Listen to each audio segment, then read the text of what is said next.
নারায়ণগঞ্জ ৪ আসনের সাবেক এমপি শামীম ওসমানের বাড়ি যেন এখন ধ্বংসস্তূপ। শেখ হাসিনার দেশত্যাগের পর শামীম ওসমানের বাড়িতে হামলা, ভাঙচুর ও অগ্নিসংযোগ করেন দুর্বৃত্তরা। স্থানীয়দের ধারণা তিনি দেশ ছেড়ে পালিয়েছেন। মঙ্গলবার শহরের জামতলা এলাকার শামীম ওসমানের বাড়িতে দেখা যায় আলিশান জাঁকজমকপূর্ণ বাড়িটি যেন একটি ধ্বংসস্তূপে পরিণত হয়েছে।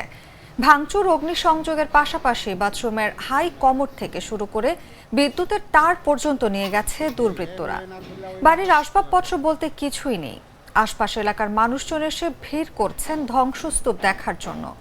সংশ্লিষ্টদের সঙ্গে কথা বলে জানা যায়, সোমবার দিনের কোনো এক ফ্লাইটে শামীম ওসমানের পরিবারের কয়েকজন সদস্য ব্যাংককে পাড়ি জমান।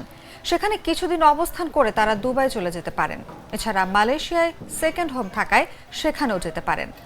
কয়েকটি সূত্র জানায়, শামীম ওসমানের ধারণা ছিল মঙ্গলবার দুপুরের দিকে সামরিক সরকার কিংবা জরুরি অবস্থা জারি হতে পারে, আর সেটা থাকতে পারে শেখ হাসিনার অধীনেই। কিন্তু শেখ হাসিনাকে এত দ্রুত দেশ ছাড়তে হবে তিনি বুঝতে পারেননি। সে কারণেই পরিবারের সঙ্গে তিনি দেশ ছাড়েননি।